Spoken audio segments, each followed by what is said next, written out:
tests that we found, so the scans that we took and the x-rays, we found out that you do have signs of subluxation. So does that surprise you at all? No. No. Let's restart. Yes. Let's Okay. restart. Yeah. So you're doing day one right now, right? Yeah. This is what you're doing. Like you were re-explaining the entire exam. I was just trying to recap. Sorry. Yeah, I guess I should have. So a good recap Yeah. is from all the tests we did yesterday. I know you knew we were dealing with subluxation. Just that's you connected the base. Okay. Don't go and talk about all the tests. Yeah. Because we just had this conversation with someone else. You were in the process of selling her, and she's like, and she's gonna turn off all the important stuff, and you tell her next. Okay. That makes sense. Okay. So restart, and like it should be a one-liner.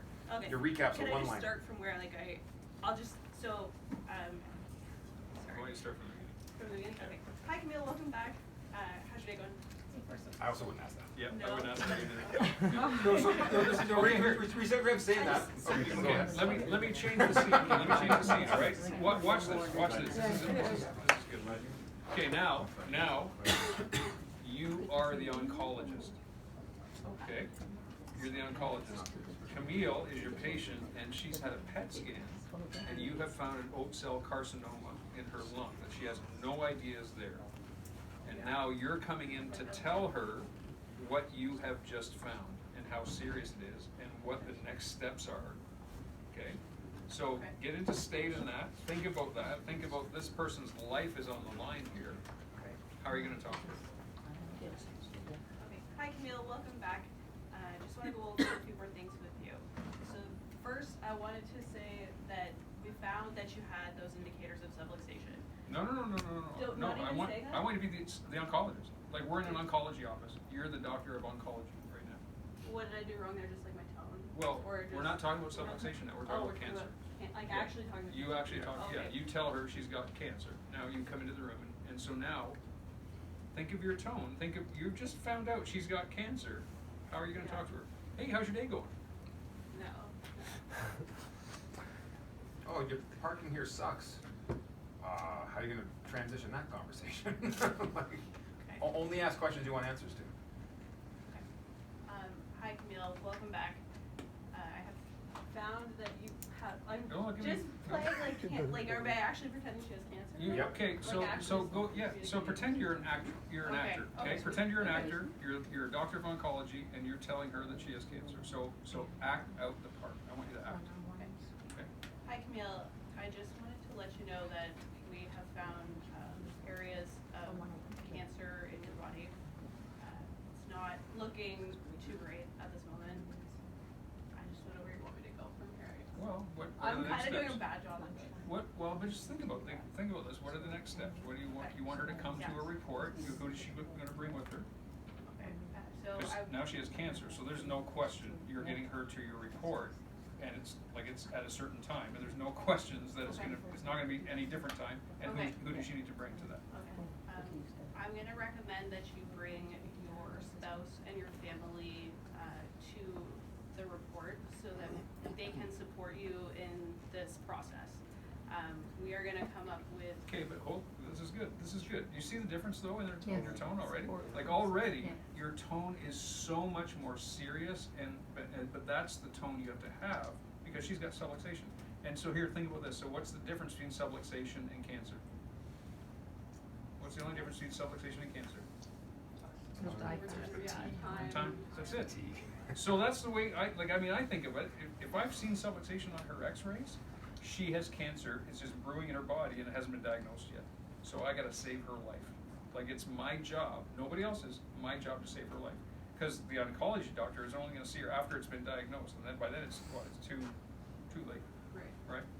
So so now go back to subluxation and use that exact same tone, and let's get her to the doctor's report with her husband. Okay. Hi Camille, welcome back. I just wanted to let you know that you have indications of what we call subluxation. For the next step of our process, we're going to get you back with your husband and possibly your kids so that they can support you in this next step of the process. The areas specifically that we found to be a problem is up in your neck, specifically C4, C5, and C6. And and that is impacting your body's ability to heal. When you come back, we're going to go through more information about the chiropractic care here, the next steps, and honestly, night and day better so far. That's good. Now you just got to work on the words and the scripting and bring it up naturally with that same concern and same tone. That was a brilliant transition. The tone's That's good. better.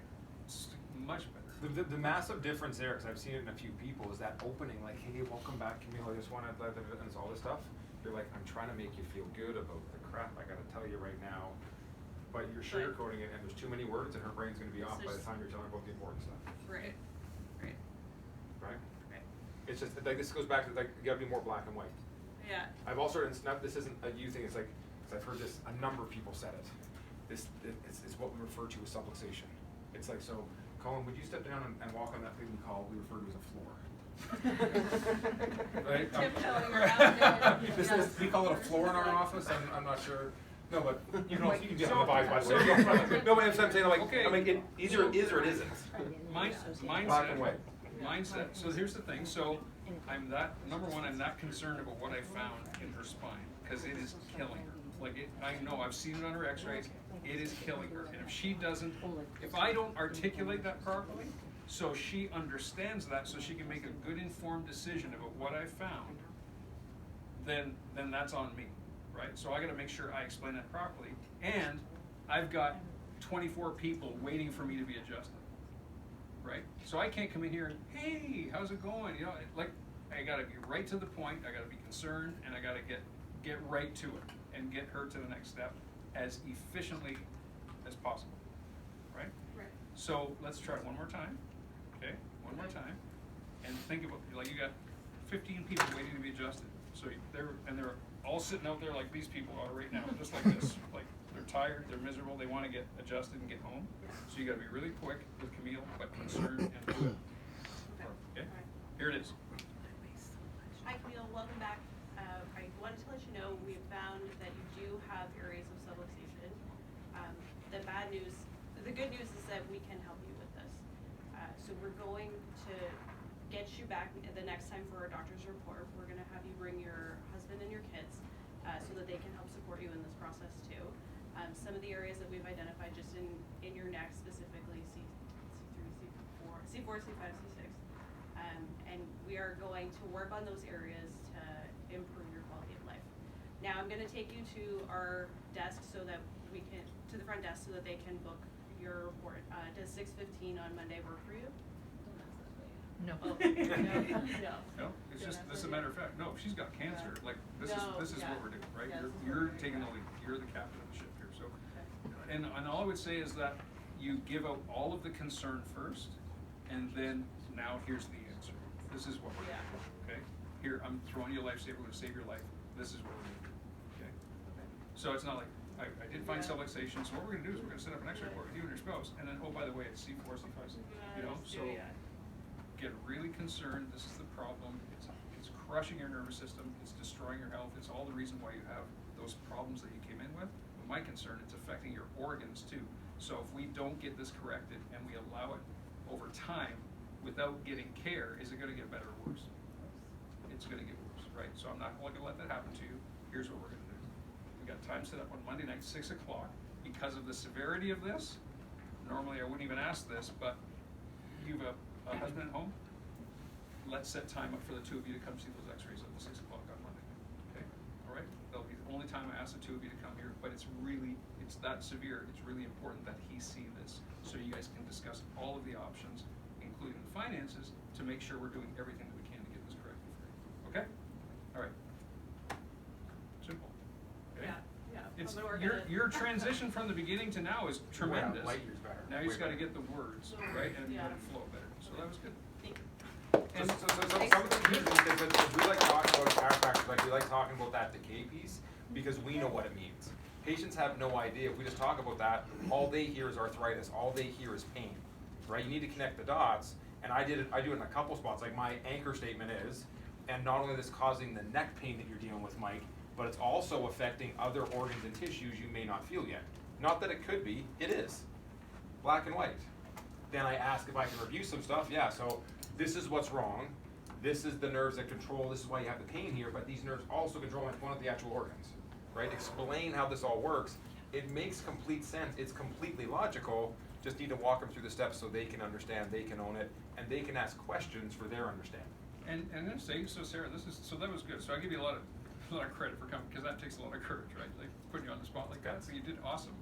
The only difference in getting your certainty to a level where you're a little uncertain about the words and uncertain of the delivery is just training. Like getting the Practice, yeah, script for sure. and working on it. Do it in front of the mirror. Do it in front of your other chiropractors in your office. Do it in front of your staff. Do it in front of your family.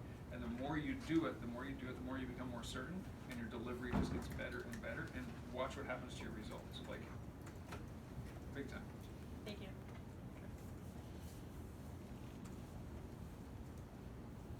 Are you looking for another?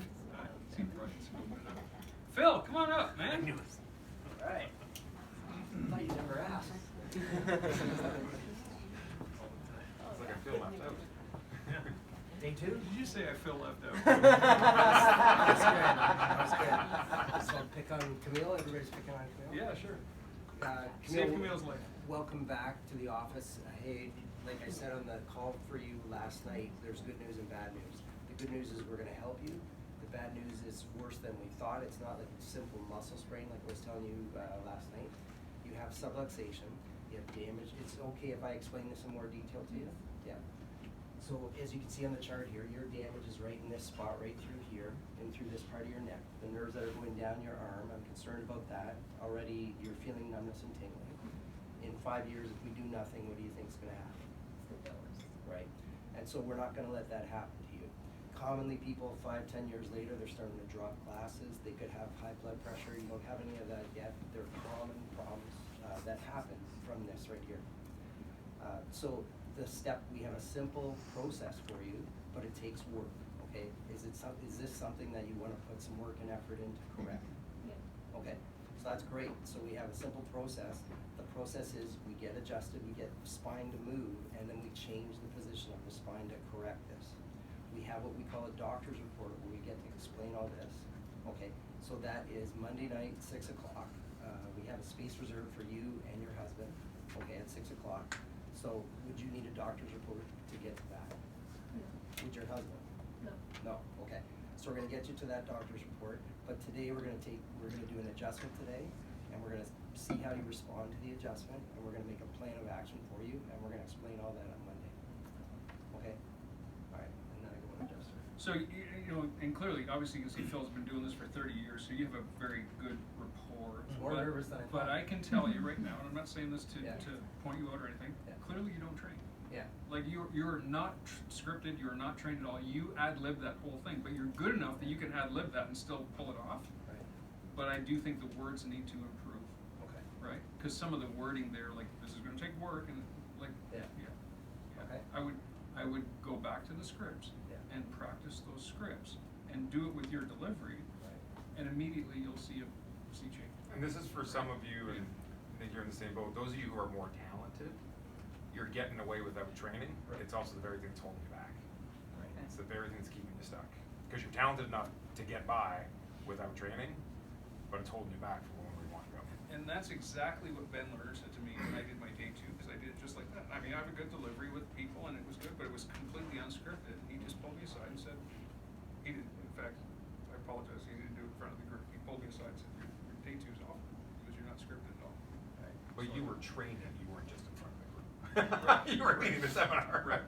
So, yeah, so yeah, I would just say, go back to the scripts, learn the scripts, start practicing those scripts, deliver it. And with your delivery, you'll see immediate change. Like, here's the thing, you guys, when you decide to make a change in you, CAs too, when you decide to make a change in you, you become different, and immediately you start doing things different. You don't just see it, like you won't just see 10, 20, 30 visits a week. You jump by 100, 150, 200, 300 visits a week within a few weeks or a month. Like it happens like that, because immediately it's like your whole energy changes, and it attracts so many more people, and your conversions go up, and everything just changes, right? So, you know, and we talk about this all the time, because, oh, what do we need to do to get business? Let's put more money in advertising, let's get more new patients. All we need to do is just make a little change in ourselves and commit to training and following through with something we need to do where perhaps a weakness is, or just, even not even a weakness, just a shortcoming. And sometimes it can be something so subtle, and boom, that's all it takes is conversions go through the roof, right? Where's Steve? So, right, conversions just go through the roof. We talk about conversions all the time. No. Okay? That was One small thing though, no, you can go, just like, I've heard it from a couple other people though, and it's just, I'll use Phil's example because he used it. So if we don't fix this in 5 years, what's gonna happen, Camille? What have I just told Camille? She's got how long to fix this thing? 5 years. right, and yes, I know, Right? I'm glad you brought that So, up. Yeah. 5 years. Oh, so I don't need to do anything now. I'll come back in like 4.5. Right? The reality is, it's getting worse when? Tomorrow. Like right now. And Like hey, this second so- is worse than it was the last second. Like Okay. it's. On the client portal, there is a download for you guys that says, why do we suggest weekly wellness care? And there's on that flyer, there's a study by Tapio Vitamin, 1987 Clinical Kinesiology Journal, that says there are irreversible radiologic changes when a spinal vertebrae is subluxated that happen within 6 to 12 days. So if you're subluxated or a patient's subluxated and they wait a few days, like, it's legitimately getting worse. Worse enough that it can be seen on an x-ray. So 5 years down the road, I mean, her spine might be fused, right? So this is why, I mean, we get really serious about this stuff. You want to leave it for a week? You're going away on holidays, you can't start for another month? Like, guess what? It's going to be worse. So That's important for docs and team to understand too, because usually team, like you're the first line. You're the ones who hear the excuses, right? And if you're like, holy crap, so really like on X-ray it's going to look worse like 6 days from now. You're leaving. No, you should get in before you go, and then we'll set a report for when you're back, right? If you understand that, now you can say it. It's not a procedure that Dr. Freddie said. It's like, oh, so this is why I say this, right? I encourage all team, if there's certain things you do in the office, like that doesn't quite make sense, or I think we do this to convince people or to keep people or whatever that is, ask the questions. And doc, it's your job to know why you do it and why it's right for the patient, not because it's a procedure. thank you for letting us beat up on you. It's okay. That was good. I deserved it. Awesome. I haven't been training. So so let me just say though, Phil's awesome. So Phil and I graduated together. This is cool. And he beat me in the school golf tournament, which I'll never forgive him for. But anyway, last year when we were here, right here in this room, and we were talking about doctor support, what did you commit to doing? I committed to doing Group doctor reports. You remember that? I remember. Yeah. I remember. Yeah. Yeah. How many have you done? None. See, at least he's honest, right? So here, and so this is why. I have and done honestly, some live events though. No, thank you for being so honest. I appreciate it. You're a good sport. Be a person of integrity. Like seriously, if you say you're going to do something, do it. That shows a lot about integrity. You know, and I'm not trying to point you out by saying that. I'm just saying that if you commit to changing, and actually do the stuff you need to do to change. If you commit to yourself today to do something different, like even put a vision statement up on your wall, make sure that darn thing gets up there this week. Like, make the commitment. Do it for you. And when you start becoming a person of integrity, people start looking at you as a person of integrity. They start talking about you behind your back as a person of integrity. Right? Because if they don't see that, if you're not displaying that, they're talking about you regarding something else. So be a person of integrity. So when you leave like today and it's like, okay, I got my action step, I'm gonna do a group DR coming up, I'm gonna have a proper day 1, 2, 3, whatever that action step is, write down the reasons why. The only reason, and to pick on Phil, he didn't get it done, the reasons not to were more important than the reasons to do it, right? It's easier not to act. So unless you're putting down the reasons why, it's work. It's all work. But the reasons why have to outweigh the effort that needs to go in. So when you're gonna be like, whatever the step is, just write down why you wanna do it. Because right now it means something. And this is good though, this is good realization, because this is good personal growth stuff, because if you're honest to yourself and say, well, you know what, honestly, I'm not willing to do group doctor's reports. I know myself enough to say I'm not willing to. My son told me this, right? Hey, listen, Dad, I just don't want to do. I'm not going to do. So okay, fine. At least you're being honest. I wouldn't recommend you don't do them, but if you're not going to do them, let's figure out a plan on how to work your practice and make it grow without doing doctor's reports. And we did. We figured out a plan, and he's growing. I mean, he'll only grow to a certain level, and if he wants to grow to the next level, he's going to have to do something different. But at least let's be honest with our own selves. You know, just say that. I mean, we've had this conversation too, Kate, right? You know, stuff like that. If you want